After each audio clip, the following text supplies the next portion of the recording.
地獄にふさわしいと思わねえか。 Hai guys, welcome to our channel Basi Bahas Sinema. Di channel ini kita bakal bahas nih teman-teman film-film keren yang pastinya worth it buat kalian tonton mengisi waktu luang kalian. Jangan lupa di subscribe, like, dan nyalakan notif karena nantinya kita bakal bahas segudang film keren lainnya. Stay tune! Film ini adalah episode kedua dari kisah Rurouni Kenshin, diangkat dari sebuah anime sukses karya Nobuhiro Watsuki, yang berlatar belakang zaman awal restorasi Meiji di Jepang. Episode 2 ini memiliki cerita yang cukup panjang sehingga Satoshi Fukushima sebagai produser membagi film ini menjadi dua bagian. Tapi Basi akan merangkum kedua film ini menjadi satu alur cerita. Kenshin akan berhadapan dengan musuh terberatnya Makoto Shishio dan kelompok Jupongatana. Bahkan dalam kisah ini, pedang katana Kenshin patah ketika berhadapan dengan salah seorang lawannya. Bagaimanakah kisah Kenshin dalam perjalanannya kali ini? Mari kita saksikan bersama! Kisah ini diawali dengan memperlihatkan kondisi Tokyo 12 tahun setelah dimulainya era baru, yang mana segalanya terlihat lebih damai waktu itu. Dojo Kamiya pun sudah mulai menerima murid-murid baru, bahkan Kenshin dan Sanosuke pun sekarang menjadi bagian dari Dojo Kamiya. Pada suatu hari, dua orang polisi mencari Kenshin di Dojo Kamiya. Mereka datang karena Menteri Dalam Negeri Toshimichi Okubo ingin bertemu Kenshin.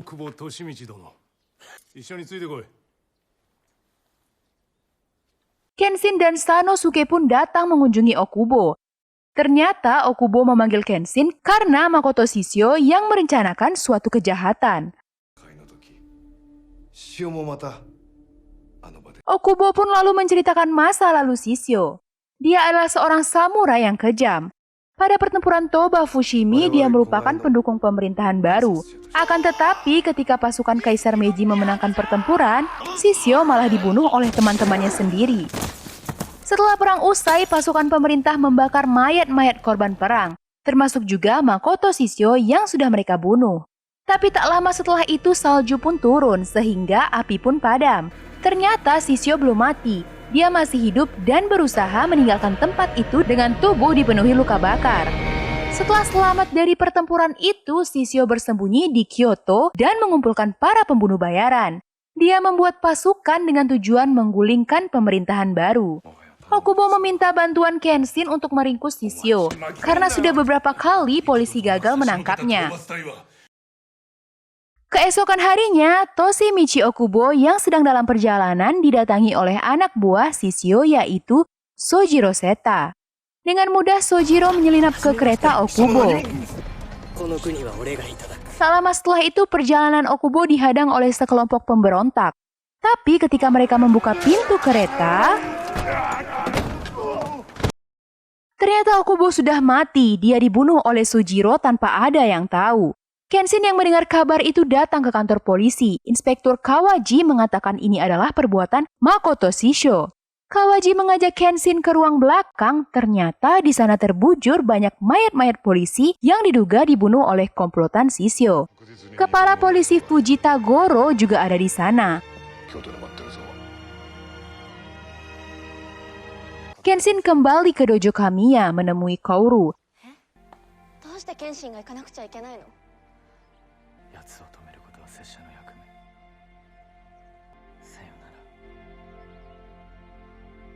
Kenshin pun pergi meninggalkan Kaoru.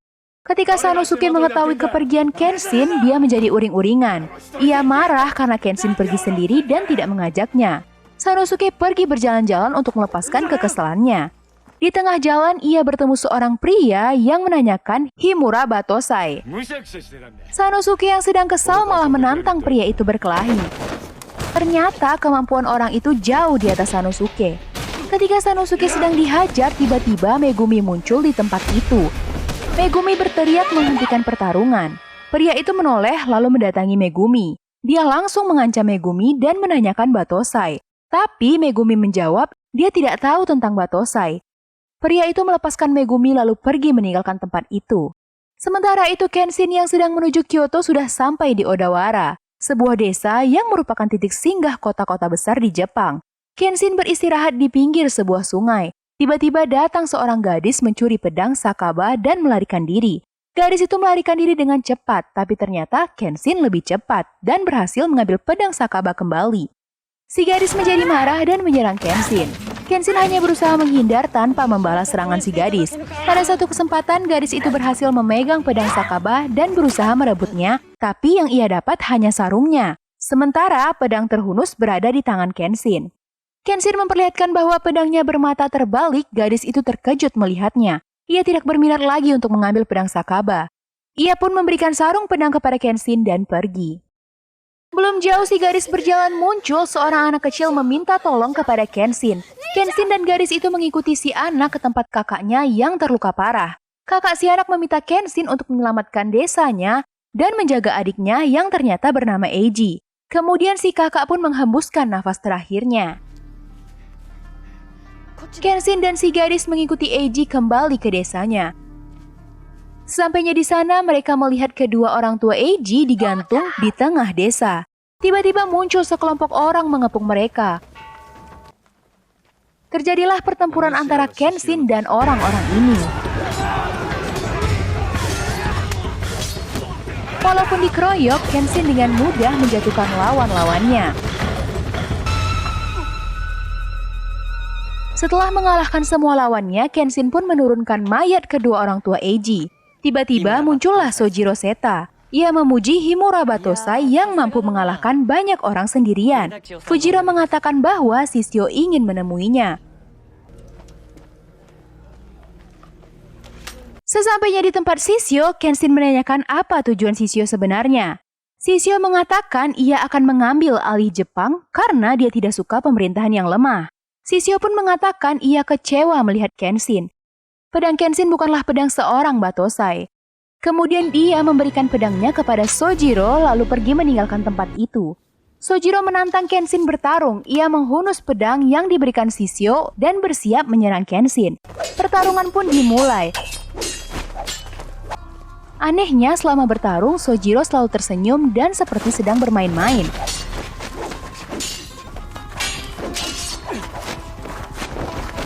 Kenshin yang kesal melihat tingkah Sojiro mengeluarkan jurus andalannya. Sojiro tetap tenang dan bersiap-siap. Jurus pun diluncurkan, pedang mereka beradu, tapi ternyata pedang Sakaba patah ketika beradu dengan pedang Sojiro. Sojiro tersenyum, ia menyarungkan pedangnya dan berlalu. Di Kyoto ternyata Shishio sedang menyiapkan sebuah senjata modern. Kemudian ia menyuruh Sojiro mencari 10 orang ahli pedang untuk mempersiapkan penyerangan. 10 orang ini kemudian akan dikenal sebagai Juppongatana. Sementara itu Kenshin yang melanjutkan perjalanannya sudah sampai di Kyoto. Ternyata gadis misterius yang ditinggalkannya di Odawara berhasil menyusulnya ke Kyoto. Ia memperkenalkan dirinya sebagai Misao Makimachi. Ternyata Misao adalah seorang ninja yang tergabung di klan Onibawansu yang berpusat di Kyoto. Ia membawa Kenshin ke kediamannya dan memperkenalkan Kenshin sebagai Himura Batosai kepada kakeknya. Kakek Misao yang bernama Kashiwazaki Nenji pun bercerita bahwa setelah kekuasaan para shogun jatuh, ia ditugaskan mengumpulkan informasi dan menyamar sebagai pemilik penginapan. Dia mengatakan bahwa salah satu anggota Oniwabansu bernama Aoshi Shinomori tengah mencari Kenshin untuk menantangnya. Aoshi adalah pria misterius yang menghajar Sanosuke di awal cerita. Setelah selesai bercerita, si kakek mengatakan bahwa sampai saat ini, jaringan ninja Onibawansu masih ada. Jika Kenshin membutuhkan informasi apapun, mereka akan membantunya. Kenshin pun meminta si kakek mencari informasi tentang seorang pandai besi bernama Sakuarai, yaitu pembuat pedang Sakaba. Beberapa hari setelah itu, Kenshin mendapat berita bahwa Sakuarai sudah tewas. Ia mengunjungi Seiku Arai, anak dari Saku. Kenshin meminta Seiku membuatkan pedang yang sama dengan pedang Sakaba, tapi Seiku menolak membuat senjata. Kenshin meninggalkan Seiku dengan kecewa. Setelah Kenshin pergi, datanglah seorang anggota Juppongatana yang berambut pirang ke rumah Seiku. Ia meminta sebuah pedang yang dibuatkan Sakuarai sebelum meninggal. Kemudian ia menyandra bayi Seiku. Tapi ternyata Kenshin kembali ke kediaman Seiku. Seiku memohon Kenshin menolong bayinya. Kenshin segera pergi menemui si pirang dan mereka pun bertarung. Kenshin yang pedangnya patah melawan si pirang menggunakan sarung pedang Sakaba. Tentu saja Kenshin kewalahan karena senjata mereka tak seimbang.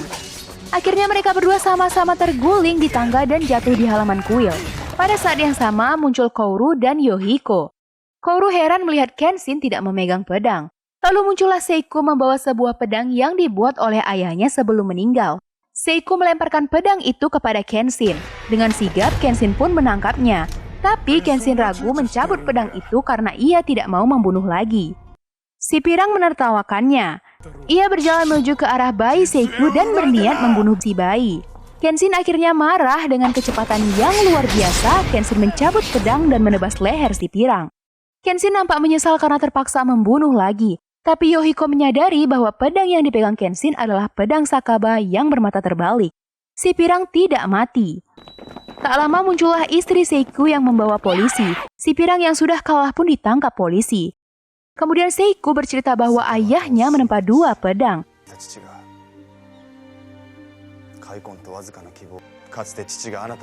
Pedang Sakaba yang dipegang Kenshin sekarang adalah pedang dengan mutu besi yang luar biasa. Di penjara, Fujitagoro menginterogasi si pirang. Si pirang ternyata adalah Kouchu yang terkenal dengan sebutan si pemburu pedang. Fujitagoro memaksa Kouchu untuk menceritakan rencana Shishio. Kouchu mengatakan bahwa Shishio berencana membakar Kyoto. Goro segera memanggil Kenshin dan menceritakan rencana Shishio. Sebenarnya, Kenshin meragukan kebenaran informasi itu, tetapi ia tetap bersiap-siap. Di klan Onibawansu, para ninja pun mendapat informasi bahwa Shishio merencanakan kerusuhan. Pemimpin klan memerintahkan para anggota Onibawansu untuk bersiap. Para polisi pun memperketat penjagaan. Kyoto menjadi heboh, darurat militer pun berlaku di Kyoto. Pada suatu malam, serangan Shishio pun dimulai. Anak buah Shishio membawa beberapa balista yang sudah dibakar ke pintu gerbang Kyoto. Para polisi menghadang kelompok itu di pintu gerbang. Terjadilah pertempuran antara pasukan Shishio dengan para polisi. Fujitagoro dan Kenshin pun mengamuk. Mereka membantai banyak anak buah Shishio. Bahkan Kouru dan Yoshiko pun ikut membantu. Sanosuke juga muncul di sana. Ia membantai pasukan Shishio dengan pedang Zanbato. Di klan Onibawansu ternyata Aoshi sudah kembali. Ia menanyakan Batosai kepada ketua Kashiwazaki. Si kakek melarang Aoshi untuk menantang Kenshin. Aoshi marah dan menyerang Kashiwazaki.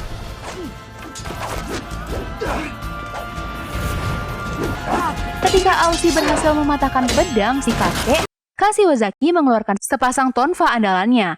Tapi tetap saja secara umur tentu saja Aoshi lebih kuat. Karena tidak mau memberitahu di mana Batosai, akhirnya Aoshi kalap dan menebas Kashiwazaki. Di saat yang sama Misao pun muncul di sana. Tapi Aoshi mengacuhkannya dan berlalu dari sana. Di gerbang kota, Kenshin dan kawan-kawan berhasil mengalahkan pasukan Shishio. Tapi Fujitagoro merasa ada yang aneh. Tiba-tiba Kenshin menyadari bahwa Kyoto hanyalah pancingan Shishio saja. Sementara pasukan pemerintahan terpusat di Kyoto. Shishio dan pasukan intinya akan menyerang Tokyo. Kouru yang kelelahan setelah bertempur ditangkap oleh Sojiro Seta.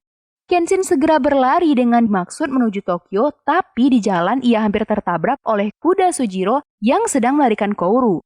Kenshin pun segera mengejar Sojiro. Akhirnya Kenshin sampai di pinggir pantai Katohiki. Di sana ia melihat sebuah kapal perang raksasa sedang keluar dari dermaga. Kenshin segera berlari dan naik ke atas kapal. Ia langsung menyerang anak buah Shishio yang berada di atas kapal tersebut. Tiba-tiba pertempuran itu dihentikan oleh Shishio. Kenshin meminta Shishio tidak melibatkan Kouru. Seorang anggota Jupongatana bernama Yumi pun memperlihatkan Kouru yang terikat dari atas geladak kapal. Salah seorang anak buah Shishio menendang Kouru hingga terlempar ke laut. Kenshin panik dan berniat menyelamatkan Kouru, tapi Shishio menghalanginya. Kenshin melepaskan diri dari Shishio dan meloncat ke laut. Keesokan harinya terlihat Kenshin terdampar di pantai. Ia tidak sadarkan diri. Seorang lelaki muncul mendekatinya. Lelaki itu mencabut pedang Sakaba dan memperhatikannya. Ia mengarahkan pedang Sakaba ke kepala Kenshin, tapi Kenshin tetap diam saja. Akhirnya ia membawa tubuh Kenshin dan meninggalkan pantai. Kenshin tersadar dan langsung berlari dari sebuah rumah di tengah hutan. Ia melihat pria menyelamatkannya sedang menyusun kayu bakar. Ternyata pria itu adalah Seijiro Hiku, pewaris ke-12 dari jurus Hiten Mitsuragi Ryu. Dia adalah guru dari Kenshin sendiri. Kenshin bertanya siapa lagi yang ditemukan sang guru di pantai. Hiko mengatakan dia hanya menemukan Kenshin dengan sebilah pedang aneh. Kenshin sedih membayangkan nasib Kaoru. Kenshin akhirnya meminta sang guru mengajarinya jurus terakhir dari Hiten Mitsurugi. Dia ingin membalas dendam kepada Shishio. Sang guru pun menyanggupinya. Sementara itu, Shishio sudah memulai penyerangannya. Ia menembaki desa-desa nelayan di sepanjang pantai yang ia lalui. Shishio sampai di Tokyo dan bersiap-siap untuk merapatkan kapal perangnya. Di klan Onibawansu, Misao tengah merawat kakeknya. Ternyata Kashiwazaki belum mati, tapi ia terluka parah sekali dan belum sadarkan diri. Sanosuke dan Yohiko yang juga berada di sana sangat mengkhawatirkan Kenshin dan Kaoru yang belum ada kabar beritanya. Sementara itu Kenshin sedang berlatih dengan Hiku. Sang guru seringkali mengejek kelemahan muridnya. Kenshin dihajar oleh pedang kayu Sejuro berkali-kali. Sementara itu, Shishio mengundang Menteri Dalam Negeri yang baru Hirofumi Hito untuk datang ke markasnya. Sesampainya di sana, rombongan itu dijamu dalam sebuah makan siang bersama. Tiba-tiba, Juppo Ngatana menyerang dan membunuh banyak anggota rombongan. Hirofumi Hito dibiarkan hidup, tapi Shishio mengancamnya untuk mengumumkan bahwa Batosai sang pembunuh adalah penjahat yang dicari pemerintah. Hirofumi Hito yang takut dengan kekejaman Shishio akhirnya mengikuti perintah Shishio. Keesokan harinya kepolisian Tokyo mengumumkan bahwa Kenshin Himura adalah buronan pemerintah. Beberapa hari setelah itu Fujitagoro kembali dari Kyoto. Ia marah sekali melihat pengumuman yang dibuat kepolisian Tokyo. Tapi Inspektur Kauhaji tidak bisa berbuat apa-apa. Di iklan Onibawansu datang seorang perempuan mengantarkan sapu tangan yang bernoda darah. Misao ingat bahwa sapu tangan itu diikatnya ke tangan Kaoru waktu terluka. Sanosuke dan Yohiko segera berlari ke rumah sakit dan ternyata memang Kaoru sedang dirawat di sana. Kita kembali melihat Kenshin yang sedang berlatih dengan gurunya. Kali ini Hiko menggunakan katananya, dia tidak lagi menggunakan pedang kayu. Kenshin kembali dihajar, tapi kali ini ia merasa ketakutan. Akhirnya ia menyadari kalau ia belum mau menghadapi kematian. Akhirnya Kenshin memahami inti dari jurus pamungkas Hiten Mitsurugi adalah semangat untuk bertahan hidup. Setelah menguasai jurus pamungkas, Kenshin pun pamit pada Hiku. Ketika Kenshin akan berpamitan dengan sang guru, tiba-tiba Misao muncul dan mengatakan kalau Kaoru masih hidup. Misao menambahkan lagi bahwa Shishio sekarang berada di Uraga. Ia memaksa pemerintah untuk mengumumkan Kenshin sebagai buronan. Kenshin dan Misao kembali ke klan Onibawansu. Kemudian Kenshin diberi peta jalur tercepat ke Kyoto. Sebelum berangkat, Kenshin dibawa Misao menemui kakeknya. Tapi ternyata ketua klan itu tidak ada di kamarnya. Si kakek ternyata menyusuri jalur yang akan dilalui Kenshin karena ia yakin Oishi akan menunggu Kenshin di perjalanan. Ternyata dugaan si kakek benar, Oishi sudah menunggu di sana. Tapi si kakek yang sedang terluka parah tidak bisa berbuat apa-apa. Ia tumbang dengan sekali dorongan. Di waktu bersamaan muncullah Misao dan Kenshin. Akhirnya Kenshin dan Oishi berhadapan. Pertarungan pun tak bisa dielakkan.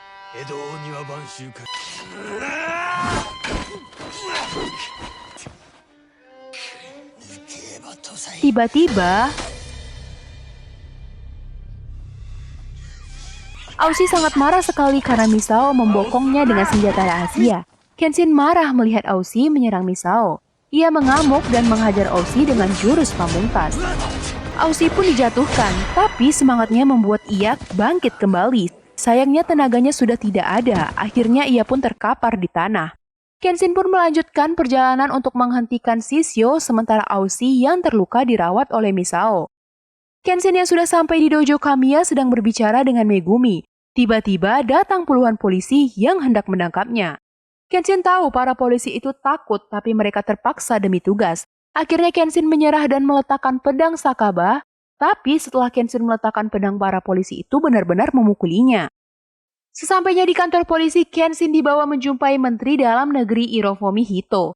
Hirofumi Hito meminta maaf karena terpaksa mengikuti kemauan Shishio. Kenshin mengatakan dia bisa mengalahkan Shishio seandainya bisa mendekatinya. Kenshin diarak menuju Uraga, daerah kekuasaan Shishio yang direncanakan sebagai tempat eksekusi Kenshin. Sesampainya di sana, ternyata Shishio tidak tampak. Yang ada hanya Hoji Sarojima dan kawan-kawannya. Mereka bersiap untuk mengeksekusi Kenshin dipimpin oleh Inspektur Kawaji. Sangal Gojo pun tiba. Ia mengayunkan pedang katananya. Pedang itu tidak memenggal leher Kenshin, melainkan malah memutuskan tali yang mengikat tubuhnya. Si Algojo membuka capingnya, ternyata dia adalah Fujita Goro. Kenshin dan Goro bergerak diikuti para polisi untuk menangkap anggota Jupo Matana. Hoji Sarojima ketakutan dan berusaha kembali ke kapal untuk bergabung dengan Shishio. Sanosuke pun muncul dan membantu Kenshin. Kapal perang Shishio pun mulai menembak ke pantai. Kenshin dan Sanosuke diantar oleh para polisi untuk menuju kapal perang itu. Mereka berdua tiba di kapal dan langsung menghajar komplotan Shishio. Sanosuke bertemu dengan Yokyuzan Anji yang merupakan seorang biksu. Dan seperti biasa, jagoan satu ini selalu dihajar oleh lawannya, tapi selalu bangkit lagi. Dan akhirnya ia memenangkan pertarungan. Kenshin pun kembali berhadapan dengan Sojiro.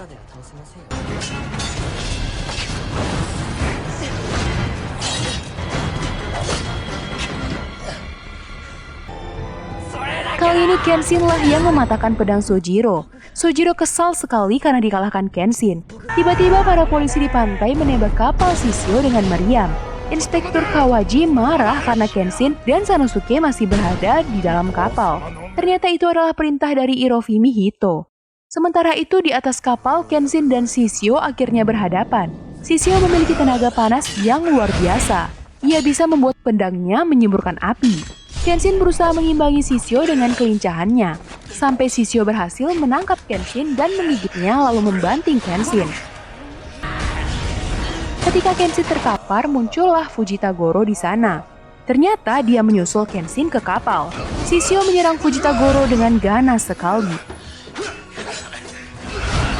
Goro pun tertangkap oleh Shishio. Tiba-tiba Sanosuke juga muncul di sana. Shishio kesal melihat Sanosuke yang bertarung tanpa aturan. Shishio menghajarnya dengan keras sekali. Sepertinya ketiga jagoan ini bukanlah lawan Shishio. Kenshin pun bangkit kembali. Ketika Shishio akan menghabisi Kenshin, Aushi muncul dan menghalangi jalannya.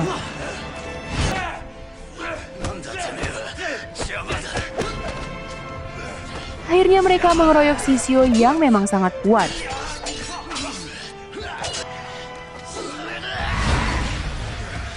Sewaktu mereka sibuk bertarung, Yumi melihat jam. Sepertinya ada yang salah dengan waktunya. Yumi terlihat khawatir melihat Shishio yang sepertinya mulai melemah. Shishio yang sedang di atas angin itu tiba-tiba tumbang. Yumi segera mengejar dan membantunya. Yumi memohon Kenshin dan kawan-kawannya menghentikan pertarungan. Shishio tidak peduli, ia malah menusuk Yumi. Pedangnya menembus tubuh Yumi dan melukai Kenshin. Kenshin terluka. Shishio membawa Yumi yang sekarat ke pinggir arena. Kemudian ia kembali menghadapi Kenshin. Pertarungan kali ini memang habis-habisan. Kedua belah pihak sudah sama-sama terluka dan lelah. Kenshin menyarungkan pedang Sakaba dan mengambil ancang-ancang untuk jurus pamungkas Hiten Mitsuru Giryu. Ia menebas Shishio dengan cepat sekali. Shishio terlempar dan tumbang. Shishio ternyata masih bisa bangkit kembali. Kemudian ia mengatakan bahwa Kenshin tidak bisa mengalahkannya. Kenshin hanya tertolong oleh waktu. Kenshin hanya terdiam dan melihat Shishio pergi sambil menggendong tubuh Yumi. Tiba-tiba tubuh Shishio terbakar. Ternyata inilah yang membuat Yumi memintanya menghentikan pertarungan. Semakin Shishio mengeluarkan tenaga, semakin meningkat panas tubuhnya akibat penyakit yang ia derita. Setelah Shishio tewas, keempat jagoan ini berusaha keluar dari kapal yang sedang terbakar. Akhirnya mereka sampai ke pantai, sementara kapal perang Jupongatana meledak dan terbakar di tengah laut. Hirofumi Hito pun menyambut mereka di pantai. Ia mengatakan Batosai sudah mati di tengah laut. Yang tersisa hanyalah Kenshin Himura. Tenggelamnya kapal Jupongatana melambangkan habisnya era Keishogunan dan para samurai. Bagaimana teman-teman? Menarik bukan kisah petualangan Rurouni Kenshin? Masih ingin bernostalgia dengan cerita anime yang diangkat ke layar lebar ini? Masih ada episode ketiga dari kisah trilogi ini. Basi akan merangkumnya buat teman-teman semua pada next video. Thank you!